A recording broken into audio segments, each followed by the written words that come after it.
Hi friends, welcome back to Nizam వంటలండి. దొండకాయతో ఎప్పుడు ఒకే రకంగా చేస్తుంటాం కదా, అలా కాకుండా ఇలా డిఫరెంట్‌గా కొత్తగా చేయండి. చాలా క్విక్‌గా అయిపోతుంది.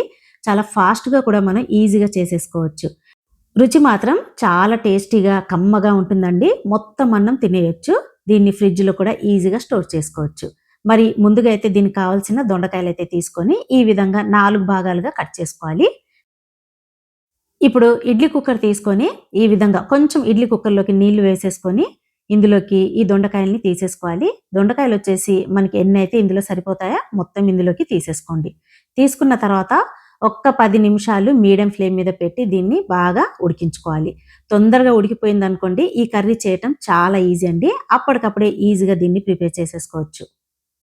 ఇప్పుడు వేరొక ప్యాన్‌లోకి ఆయిల్‌ని యాడ్ చేసుకున్న తర్వాత శనగపప్పు తీసుకోండి 1 టేబుల్ స్పూన్.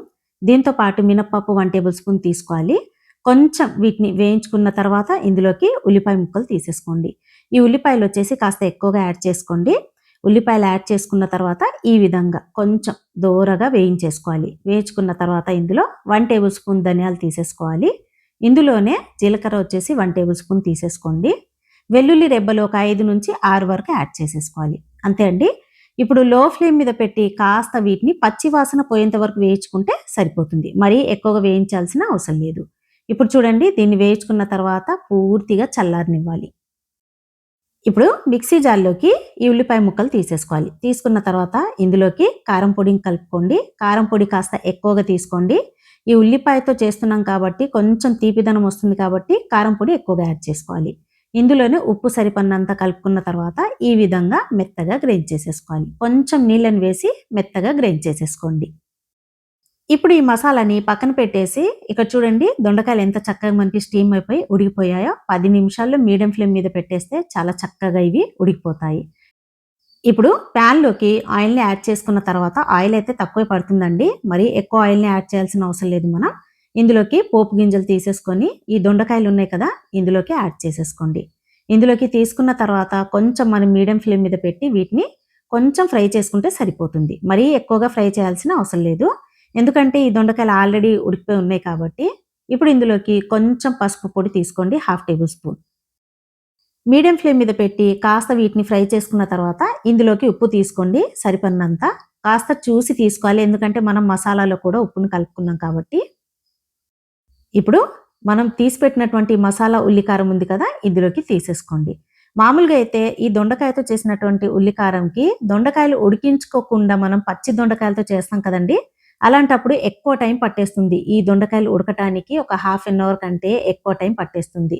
అలా కాకుండా ముందే మనం దీన్ని స్టీమ్ చేసుకున్న తర్వాత ఉల్లికారం చేశామనుకోండి, చాలా ఫాస్ట్‌గా అయిపోతుంది. అసలు టైం అనేదే పట్టదు మనకి. 5 మినిట్స్‌లో అయిపోతుంది ఇది. చూడండి, ఇక్కడ మనం దొండకాయలు ఆల్రెడీ ఉడికించి పెట్టుకున్నాం కాబట్టి ఈ మసాలా జస్ట్ మనకి కొంచెం ఇందులో ఉడికిపోతే సరిపోతుంది. మనకి ఈ కర్రీ ఈజీగా ప్రిపేర్ అయిపోయినట్టే. ఇప్పుడు మీడియం ఫ్లేమ్ మీద పెట్టేసి ఈ మసాలాని బాగా ఫ్రై చేసుకోవాలండి.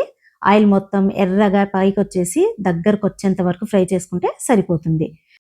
ఇందులోకి దొండకాయల్ని స్పెషల్‌గా మనం ఉడికించాల్సిన అవసరం లేదు. చూడండి, ఎర్రగా ఆయిల్ మొత్తం పైకొచ్చేసిన తర్వాత ఇందులో కొంచెం కొత్తిమీరని కలిపేసుకోండి. చాలా ఈజీ ప్రాసెస్ అండి. ఒక్కొక్కసారి ఆఫీస్ వెళ్ళే వాళ్ళకైనా, లేకపోతే పిల్లలు స్కూల్స్‌కి వెళ్ళే వాళ్ళకైనా అప్పటికప్పుడే ప్రిపేర్ చేయాలనుకుంటే టైం పట్టేస్తుంది కదా!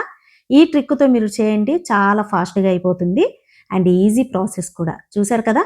చాలా ఈజీగా చేసుకునే ఈ దొండకాయ కారంని ఇప్పుడు డైరెక్ట్‌గా మనం అన్నంలోకి సర్వ్ చేసేసుకోవచ్చు. చాలా చాలా బావుంటుందండి. దీన్ని ఫ్రిడ్జ్‌లో కూడా ఈజీగా మీరు 3 డేస్ వరకు స్టోర్ చేసుకోవచ్చు.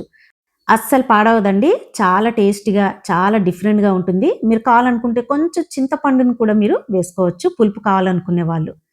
చూసారు కదా ఫ్రెండ్స్! మరి చాలా సింపుల్‌గా అప్పటికప్పుడే ఈజీగా చేసుకునే ఈ ఉల్లికారంని ఇలా డిఫరెంట్‌గా మీరు ట్రై చేసి ఎలా వచ్చిందో ప్లీజ్ నాకు కామెంట్ చేయండి. వీడియో నచ్చితే తప్పకుండా లైక్ చేసి సబ్స్క్రైబ్ చేయండి. థాంక్స్ ఫర్ వాచింగ్ అండి.